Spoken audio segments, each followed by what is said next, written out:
Hi, Raymond Benson. It's Hello. so good to see you again.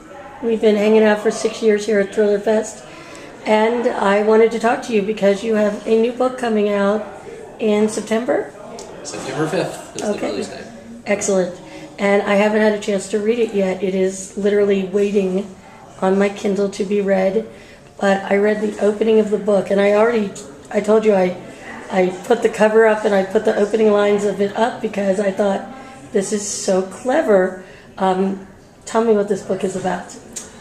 The Black Stiletto. Well, Library Journal just favorably described it as a mashup of the work of Gloria Steinem, Ian Fleming, and Mario Puzo under the editorship of Stan Lee. Okay.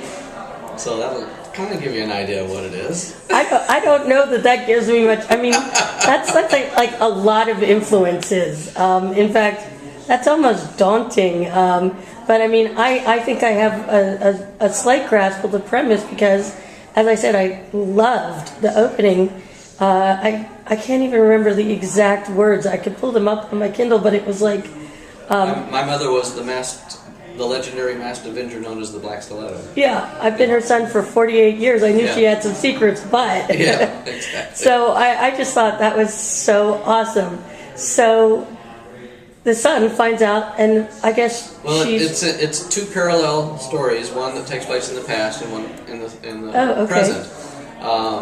In the present, a 48-year-old guy who's a single dad, and he's taking care of his elderly mother who has Alzheimer's, and she's in a nursing home.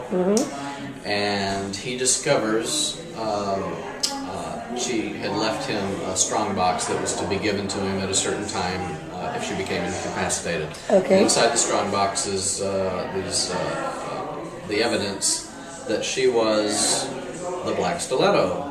And I've created this whole mythology around the Black Stiletto. She was like almost like a Betty Page type, where she was real famous in the 50s, or late 50s and early 60s, and then disappeared and became like a legend, a mythical person. And her images were like stolen by the media throughout the ages. There were comic books, there was a movie, there were action figures, and things like that. Yeah. And he discovers that she was the Black Stiletto. Nobody knew who she was. Right. And so then the book goes back and forth into her diaries. It's going to be a series, so each book, really? Okay, I did not know each that. book in the series is one of the diaries. Okay.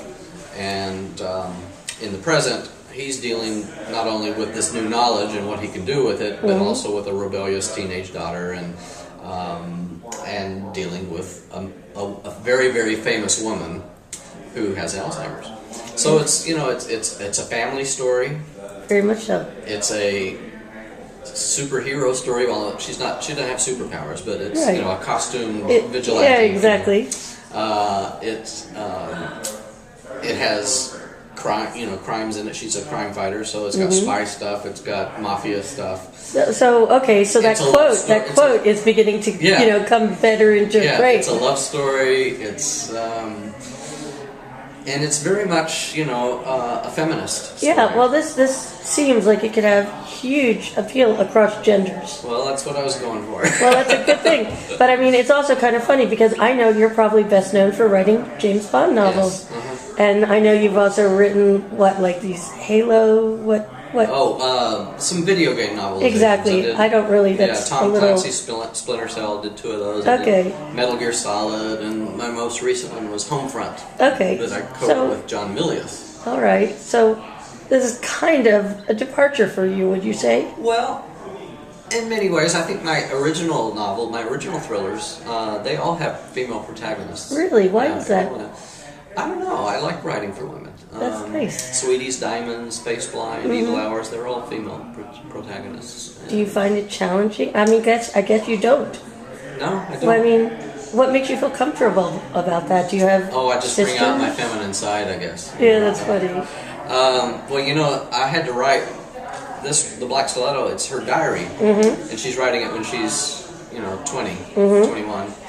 And how would I had how would a woman write a diary in the year 1958? Yeah. What would she sound like? What would her voice be like? Mm-hmm. So I just wrote it, how I felt, and I gave it to a few women to read. Right.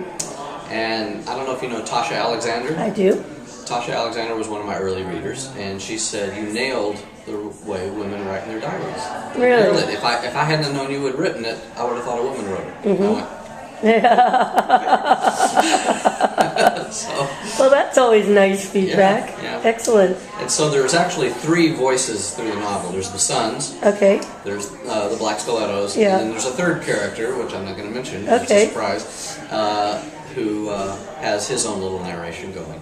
And each book in the series will have those three voices, and Okay, the maybe. third voice will always be different. Okay. In each So series. someone from that particular part of the adventure, I guess. Yes. Do you have an idea of how many books are going to be? I mean, do you have like I've an planned overarching... 5. 5? 5 books. And the second one is already scheduled for publication in May 2012. Oh, okay. It's called The Black Stiletto, Black and White. Okay. And I'm working on the 3rd book now. Excellent. I can't tell you how much I'm looking forward to reading this. Yeah. This is finally, I feel like, something really, like, firmly in my demographic. You've pegged me. Right. Have you seen the video yet? No, I haven't seen it yet. Go to theblackstiletto.net. Okay. There's a promo video that I wrote and produced in Hollywood. Yep. That's pretty elaborate. And there's also a free teaser short story that you can download. Oh, awesome. Yes. I'm going to put the video right on the blog with this. We're going to make it one-stop shopping. But Okay. now you've given me something fun to look Okay. at. So, Raymond, thank you so much. You're welcome. I am just looking forward to reading this, and I will catch you at the bar later. Thank you. Bye.